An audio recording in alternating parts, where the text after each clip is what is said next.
I've been working as a cleaner at a supermarket for just over 5 years now, and in that time only one thing has rivaled brain-dead customers for the worst part of the job, and that's leaking fridges. This has been an ongoing problem for basically the entire time I've been working there, and I just want to get my thoughts off my chest. Quick disclaimer, while I do have pictures of almost everything to back up what I'm saying, I can't share them in this video without doxing myself, where I work, and my co-workers. I hate having to say trust me bro, but for the privacy of myself and my co-workers, I've got to. So at the time of me making this video, our store currently has a leaking fruit and veg fridge. There's water spilling out all over the floor, reaching the tomatoes on the opposite side of the aisle. It's not the first time this particular fridge has leaked. I have pictures from March 2022, March 2023, April 2023, July 2024, May 2025, and August 2025, all showing leaks from this same fridge that are just as bad as the current leak is.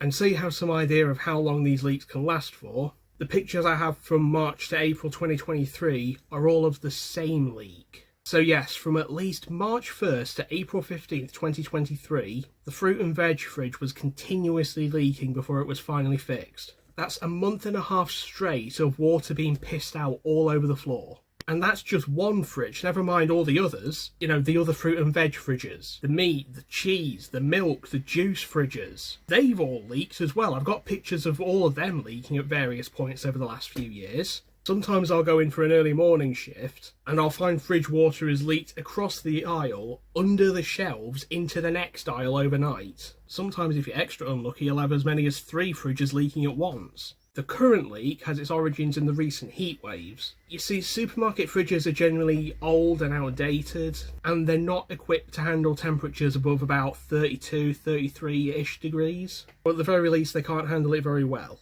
And given how the UK's recent yearly record-breaking heat waves have not just reached those temperatures but exceeded those temperatures, how do you think our store's old and outdated fridges coped? 4 of them broke down in one day. All the food in those 4 fridges had to be taken out, and to the best of my knowledge, that food ended up being thrown away. Our yoghurt fridge was one of the 4 that broke down, and that was empty for just over a week before it was finally being restocked. So if you somehow still needed a reason to take the heat seriously, there you go. And no amount of just get aircon or it was hotter that one time 50 years ago is going to change breaking fridges, is it?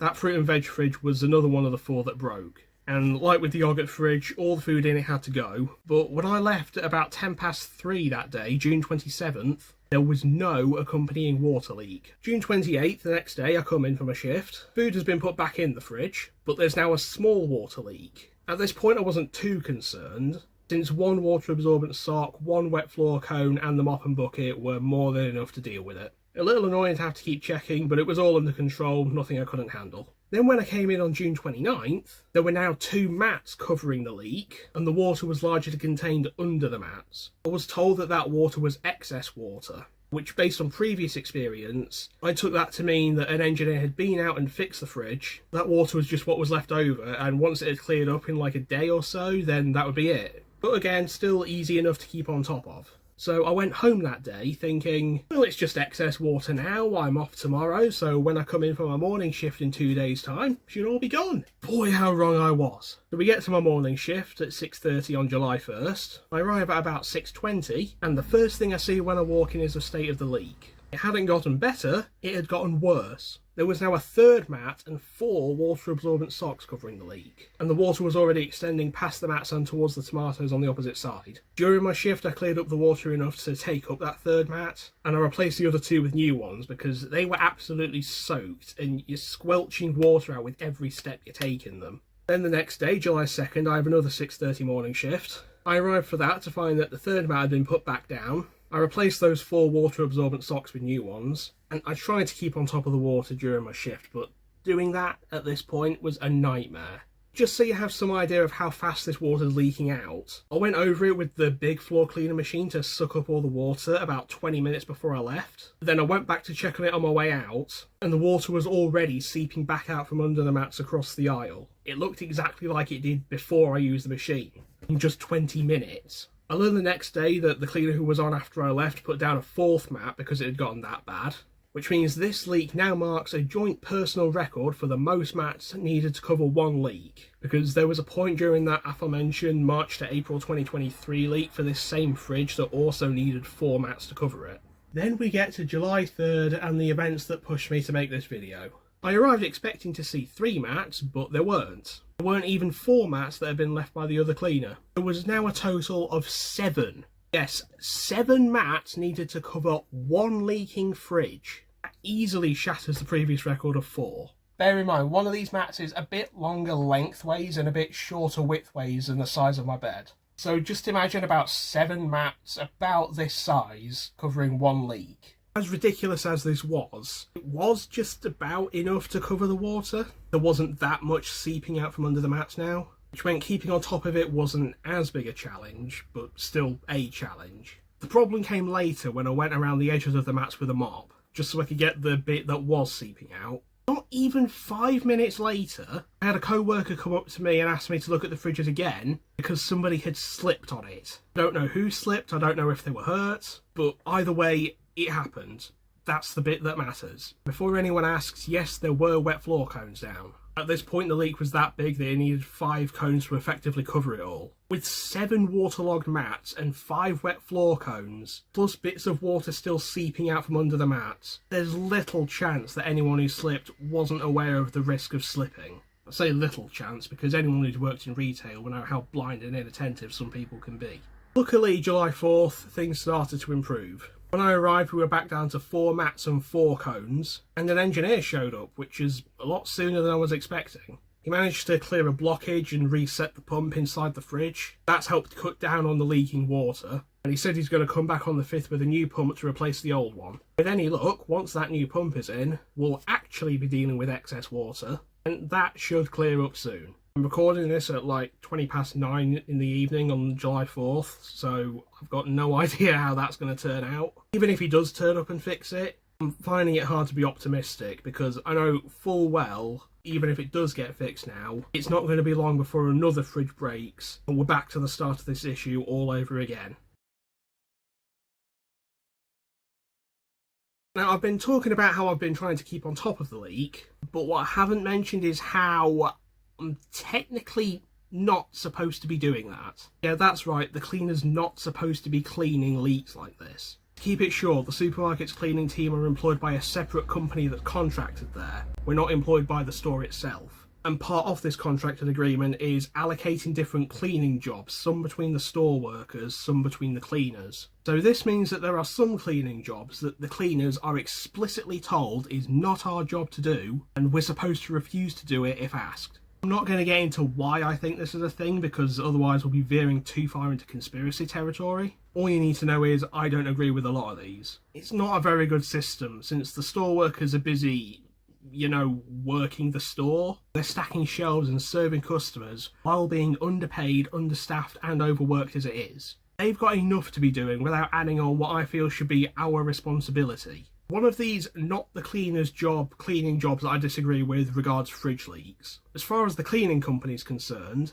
it's supposed to be up to the store to not only get it fixed as quickly as possible, but to keep on top of the leak for as long as it's leaking. So as far as the cleaning company are concerned, if somebody from the store comes to me and asks for my help in cleaning the leak, I'm supposed to say no and tell them to do it themselves. I have an email from May from higher ups at the cleaning company, asking the hygiene managers at the stores to remind the cleaning teams that, quote, under no circumstances should our teams be involved in servicing refrigeration leaks. The email says that we shouldn't be putting down or taking up the water absorbent socks. Apparently the store workers should be doing all of that, not us. And the robot floor cleaning machines shouldn't be used to suck up water from leaks, because the store's workers should be using the small floor cleaning machine for that. The store I work at was supposed to get a robot cleaner machine before Christmas, but we never did get it. And hopefully we never will. So in our case, the big floor cleaner machine is the stand-in. So if we're not meant to be using the big floor cleaner machine for leaks, just do as the big boss says and use the small one, right? Well, it's hard to do that when the machine doesn't fucking turn on half the time. I've got 2 videos, one from March 2025, one from May 2026, both of me pressing the power button on the small machine multiple times, trying to turn it on, and nothing happening. I swear, you have to press the button like 50 times to actually get it to turn on. And that's if you're lucky. Even when it does work, the capacity of that small machine just isn't enough for the scale of the leaks. They're spewing out too much water for it to take in. In the time you spend going to the back to empty out the tank, that same amount of water is just going to get spewed back out by the fridge again. So with the big machine off limits and the small machine barely functional, the next best option is a mop and bucket. If you seriously think that's going to work, you're just straight up delusional. While the machines suck up the water, the mop soaks up the water. There's a big difference there. The machines leave the floor behind them dry within like a minute or two, but the mop floor obviously takes that bit longer to dry, and while it's still wet, it remains slippery for longer. It should be obvious that if the fridge is spewing so much water that the small machine can't handle it, then the mop certainly can't handle it either. If you want to clean leaks like this properly, the big machine is the only viable option. But only the cleaners are allowed to use it, and the cleaning company doesn't want us using it for fridge leaks. Our small machine hasn't worked properly for over a year, and the leaks we routinely get are just too much for the mop to handle. If the cleaners are found to be helping with leaks by higher-ups, we're going to get bollocked for it. If we don't help, then co-workers and customers are going to hate us and wonder why we're even there if we're not helping with cleaning things. Especially since this comes under slips, trips and falls, which is part of our training.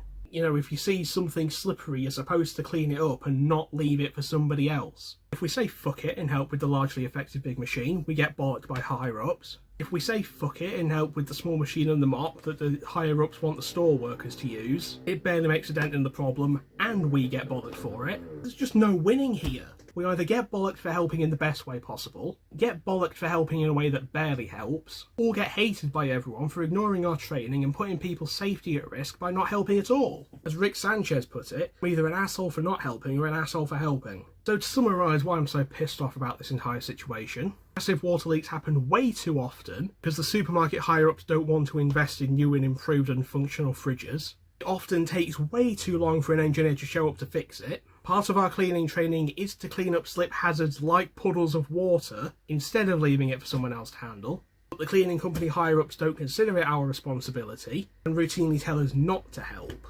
Store workers who are expected by the cleaning company to clean leaks don't have the time to do so on top of their other duties, and as such, if it is just left entirely to them, then leaks are going to be left unattended for longer.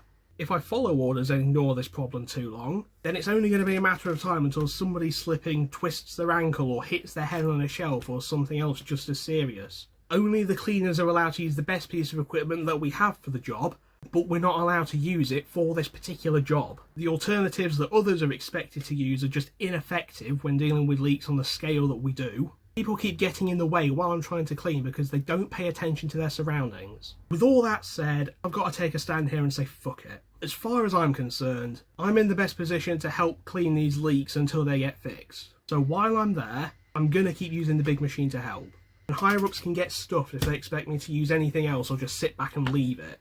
Also, if the head offices of the various UK supermarket chains could stop being stingy bastards and actually invest in some functioning fridges for once with the billions you've got lying around, that'd be great. Also, if people could pay attention and avoid walking over waterlogged mats where possible, and avoid dragging wet floor cones with their trolleys into other aisles, and avoid standing in the way of the cleaner with the big floor cleaning machine, that'd also be great. And also, fuck Sony. Just bear in mind, one of these mats is a bit longer widthways, which they want the store workers to do.